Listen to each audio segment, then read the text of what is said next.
ఓం నమో వెంకటేశాయ. Token లేకుండా free దర్శనానికి వెళ్లే భక్తులకు and SST tokens, DD tokens తీసుకున్న భక్తులు కూడా దర్శనం ఎర్లీ కావాలంటే కొన్ని ట్రిక్స్ ఉన్నాయి.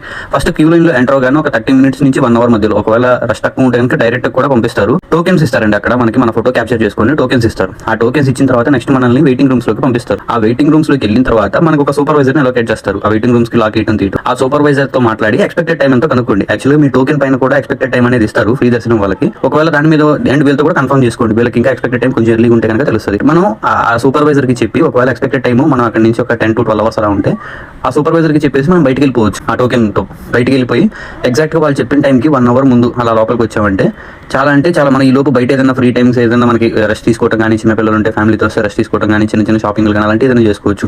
దీనివల్ల మనకి చాలా టైం కలిసి వస్తుంది. రూమ్ లో వెయిటింగ్ టైం తగ్గుతుంది. ఎగ్జాక్ట్ గా బయట 1 అవర్ ఆ టోకెన్ దానికి రావడానికి 1 అవర్ అండ్ మనం అక్కడ లైన్ లో ఒక 2 అవర్స్ వెయిట్ చేస్తాము. నెక్స్ట్ మనం రీఎంట్రీ అయినా 2 అవర్స్ లో దర్శనం అవుతుంది. దీన్ని రీఎంట్రీ దర్శనం అంటారు. రీఎంట్రీ అయిన 2 అవర్స్ లో మనకి మాక్సిమం దర్శనం కూడా కంప్లీట్ అవుతుంది. కాబట్టి ఈ ఆప్షన్ అనేది ఉంది. దీన్ని యూటిలైజ్ చేసుకోండి. దర్శనం చాలా ఫాస్ట్ అవుతుంది. ఓం నమో వెంకటేశాయ. థ్యాంక్స్.